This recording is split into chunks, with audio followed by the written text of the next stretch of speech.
भुसावळ तालुका पोलिसांची दीपनगर येथे शाळा बस चालकांची अचानक तपासणी। दारू पिऊन वाहन चालवू नका, पोलिसांचा इशारा।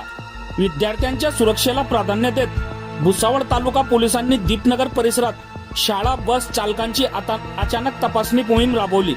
या मोहिमेत 210 गेट व 500 गेट परिसरात सुमारे 18 ते 19 शाळा बस चालकांची तपासणी करण्यात आली। भुसावळ तालुका पोलीस निरीक्षक निलेश गायकवाड यांच्या मार्गदर्शनाखाली ही कारवाई करण्यात आली। यावेळी police head constable Mahesh Chaudhari, Sudhir Vispute, Jitendra Thackeray, Vikas Baviskar, Arif Tadvi, Sachin Pardhi तसेच चालक सादिक यांनी सहभाग घेतला। तपासणी दरम्यान चालकांची प्रेत ऑनलाइजरद्वारे चाचणी करण्यात आली। तसेच शाळा बस चालकांना वाहतूक नियमांचे पालन करण्याबाबत आणि दारू पिऊन वाहन चालवू नये, विद्यार्थ्यांच्या सुरक्षेशी कोणतीही तडजोड करू नये अशा सूचना देण्यात आल्या।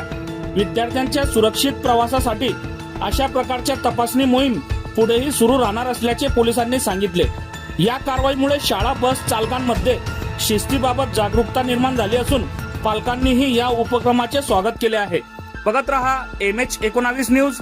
मुख्य संपादक श्रीकांत वानखेडे सोबत ब्युरो चीफ जोएब सय्यद, जळगाव जिल्हा, महाराष्ट्र।